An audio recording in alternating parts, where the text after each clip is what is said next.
Lahore central jail में 23 मार्च 1931 की शुरुआत किसी और दिन की तरह ही हुई थी। फर्क सिर्फ इतना था कि सुबह सुबह जोर की आंधी आई थी, बहुत तेज।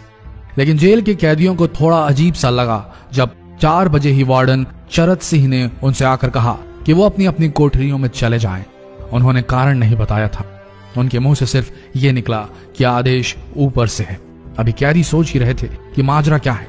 जेल का नाई बरकत हर कमरे के सामने फुसफुसाते हुए गुजरा कि आज रात भगत सिंह, राजगुरु और सुखदेव को फांसी दी जाने वाली है। उस क्षण की निश्चिंता ने उनको झकझोर कर रख दिया। कैदियों ने बरकत से मनुहार की कि वो फांसी के बाद भगत सिंह की कोई भी चीज जैसे पेन, कंघा या घड़ी उन्हें ला कर दें ताकि वो अपने पोते पोतियों को बता सकें कि कभी वो भी भगत सिंह के साथ जेल में बंद थे। बरकत भगत सिंह की कोठरी में गया और वहां से उनका पेन और कंघा ले आया। सारे कैदियों में होड़ लग गई कि किसका उस पर अधिकार हो। आखिर में ड्रॉ निकाला गया, लाहौर कॉन्स्पिरेसी केस। अब सब कैदी चुप हो चले थे। उनकी निगाहें उनकी कोठरी से गुजरने वाले रास्ते पर लगी हुई थी। भगत सिंह उनके साथ फांसी पर लटकाए जाने के लिए उसी रास्ते से गुजरने वाले थे। एक बार पहले जब भगत सिंह उसी रास्ते से ले जाए जा रहे थे तो पंजाब कांग्रेस के नेता भीमसेन सच्चर ने आवाज ऊंची कर उनसे पूछा था, आप और आपके साथियों ने लाहौर कॉन्स्पिरेसी केस में अपना बचाव क्यों नहीं किया? भगत सिंह का जवाब था, इनकलाबियों को मरना ही होता है क्योंकि उनके मरने से ही उनका अभियान मजबूत होता है, अदालत में अपील से नहीं। वार्डन चरत सिंह भगत सिंह के खैर ख्वाह थे और अपनी तरफ से जो कुछ बन पड़ता था उनके लिए किया करते थे। उनकी वजह से ही लाहौर की द्वारकादास लाइब्रेरी से भगत सिंह के लिए किताबें निकलकर जेल के अंदर आ पाती थी। भगत सिंह की जेल की जिंदगी काफी कठिन थी। किताबें पढ़ने का शौक हो चला था उन्हें कि एक बार उन्होंने अपने स्कूल के साथी जयदेव कपूर को लिखा था कि वो उनके लिए कार्ल लिब्कनेcht की मिलिट्रिज्म, लेनिन की लेफ्ट विंग कम्युनिज्म और ऑप्टन सिंक्लेयर का उपन्यास द स्पाई कुलबीर के जरिए भिजवाएं। भगत सिंह जेल की कठिन जिंदगी के आदी हो चले थे। उनकी कोठरी नंबर 14 का फर्श पक्का नहीं था, उस पर घास उगी हुई थी। कोठरी में बस इतनी ही जगह थी कि उनका 5 फुट 10 इंच का शरीर बमुश्किल उसमें लेट पाए। भगत सिंह को फांसी दिए जाने से 2 घंटे पहले उनके वकील प्राणनाथ मेहता उनसे मिलने पहुंचे। मेहता ने बाद में लिखा कि भगत सिंह अपनी छोटी सी कोठरी में पिंजड़े में बंद शेर की तरह चक्कर लगा रहे थे। इनकलाब जिंदाबाद। उन्होंने मुस्कुराकर मेहता को स्वागत किया और पूछा कि आप मेरी किताब रिवोल्यूशनरी लेनिन लाए या नहीं। जब मेहता ने उन्हें किताब दी तो वे उसे उसी समय पढ़ने लगे मानो उनके पास अब ज्यादा समय न बचा। मेहता ने उनसे पूछा कि क्या आप देश को कोई संदेश देना चाहेंगे? भगत सिंह ने किताब से अपना मुंह हटाए बगैर कहा, सिर्फ 2 संदेश, साम्राज्यवाद मुर्दाबाद और इनकलाब जिंदाबाद। इसके बाद भगत सिंह ने मेहता से कहा कि वो पंडित नेहरू और सुभाष चंद्र बोस को मेरा धन्यवाद पहुंचा दे जिन्होंने मेरे केस में गहरी रुचि ली थी। भगत सिंह से मिलने के बाद मेहता राजगुरु से मिलने उनकी कोठरी पहुंचे। राजगुरु के अंतिम शब्द थे, हम लोग जल्द मिलेंगे।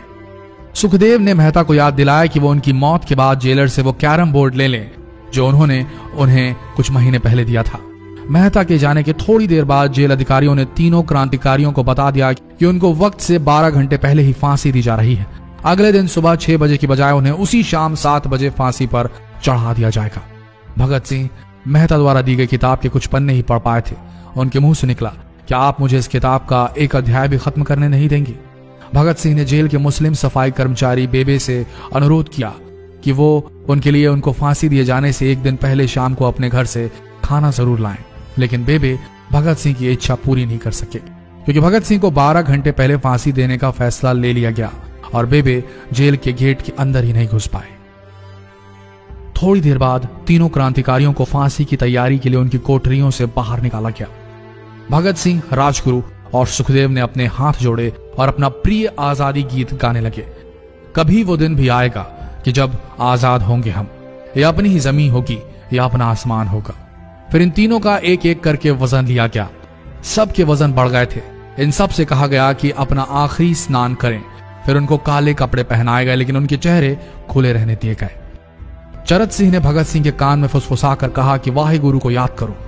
फांसी का तख्ता भगत सिंह लिए बोले, पूरी जिंदगी मैंने ईश्वर को याद नहीं किया। असल में मैंने कई बार गरीबों के कलेश के लिए ईश्वर को कोसा भी है। अगर मैं अब उनसे माफी मांग लूं तो वो कहेंगे कि इससे बड़ा डरपोक कोई नहीं। इसका अंत नजदीक आ रहा है, इसलिए ये माफी मांग रहा है। जैसे ही जेल की घड़ी ने 6 बजाया, कैदियों ने दूर से आती कुछ पद चांपें सुनी। उनके साथ भारी बूटों के जमीन पर पड़ने की आवाजें भी आ रही थी। साथ में एक गाने का भी दबा स्वर सुनाई दे रहा था। सरफरोशी की तमन्ना अब हमारे दिल में है। सभी को अचानक जोर जोर से इनकलाब जिंदाबाद और हिंदुस्तान आजाद हो के नारे सुनाई देने लगे। फांसी का तख्ता पुराना था, लेकिन फांसी देने वाला काफी तंदुरुस्त। फांसी देने के लिए मसीह जल्लाद को लाहौर के पास शाहदरा से बुलवाया गया था। भगत सिंह इन तीनों के बीच में खड़े थे। भगत सिंह अपनी मां को दिया गया वो वचन पूरा करना चाहते थे कि वो फांसी के तख्ते से इनकलाब जिंदाबाद का नारा लगाएंगे।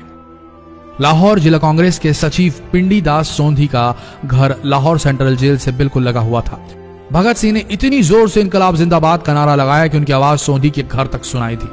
उनकी आवाज सुनते ही जेल के दूसरे कैदी भी नारे लगाने लगे। तीनों युवा क्रांतिकारियों के गले में फांसी की रस्सी डाल दी गई, उनके हाथ और पैर बांध दिए गए। तभी जल्लाद ने पूछा, सबसे पहले कौन जाएगा? सुखदेव ने सबसे पहले फांसी पर लटकने की हामी भरी। जल्लाद ने एक एक कर रस्सियां खींची और उनके पैरों के नीचे लगे तख्तों को पैर मारकर हटा दिया। काफी देर तक उनके शव तख्तों से लटकते रहे। अंत में उन्हें नीचे उतारा गया और वहां मौजूद डॉक्टरों लेफ्टिनेंट कर्नल जे नेल्सन और लेफ्टिनेंट कर्नल NS सोंधी ने उन्हें मृत घोषित किया। एक जेल अधिकारी पर फांसी का इतना असर हुआ कि जब उससे कहा गया कि वो मृतकों की पहचान करें तो उसने ऐसा करने से इनकार कर दिया। उसे उसी जगह पर निलंबित कर दिया गया अंग्रेजों द्वारा। एक जूनियर अफसर ने यह काम अंजाम दिया। पहले योजना थी कि इन सब का अंतिम संस्कार जेल के अंदर ही किया जाएगा, लेकिन फिर यह विचार त्यागना पड़ा जब अधिकारियों को आभास हुआ कि जेल से धुआं उठते देख बाहर खड़ी भीड़ जेल पर हमला कर सकती है। इसलिए जेल की पिछली दीवार तोड़ी गई। उसी रास्ते से ट्रक जेल के अंदर लाया गया और उस पर बहुत अपमानजनक तरीके से उन शवों को एक सामान की तरह लाद दिया गया। पहले तय हुआ था कि उनका अंतिम संस्कार रावी के तट पर किया जाएगा, लेकिन रावी में पानी बहुत ही कम था, इसलिए सतलज के किनारे शवों को जलाने का फैसला लिया गया। उनके पार्थिव शरीर को फिरोजपुर के पास सतलज के किनारे लाया गया। तब तक रात के 10 बज चुके थे। इस बीच उप पुलिस अधीक्षक कसूर सुदर्शन सिंह कसूर गांव से एक पुजारी जगदीश अचरज को बुला लाए। अभी उनमें आग लगाई ही गई थी कि लोगों को इसके बारे में पता चल गया। जैसे ही ब्रितानी सैनिकों ने लोगों को अपनी तरफ आते देखा, वो शवों को वहीं छोड़कर अपने वाहनों की तरफ भागे। सारी रात गांव के लोगों ने उन शवों के चारों ओर पहरा दिया। अगले दिन दोपहर के आसपास जिला मजिस्ट्रेट की दस्तखत के साथ लाहौर के कई इलाकों में नोटिस चिपकाया गया, जिसमें बताया गया कि भगत सिंह, सुखदेव और राजगुरु का सतलज के किनारे हिंदू सिख रीति से अंतिम संस्कार कर दिया गया है। तो ये थे भगत सिंह की जिंदगी के वो 12 आखिरी घंटे। आशा करते हैं इस वीडियो में सुनाई गई ये कहानी आज युवा पीढ़ी के दिलों में मर चुके देशभक्ति को जगाने में कामयाब होंगे। जितना हो सके इस संदेश को पूरे देश में पहुंचाएं। इस वीडियो को शेयर करें फेसबुक पर, व्हाट्सएप पर, और हो सके तो इस पेज को फॉलो करें ताकि ऐसे ही वीडियोस आप तक सही समय पर पहुंच सके। मिलते हैं अगले वीडियो में, तब तक के लिए आप सबका धन्यवाद।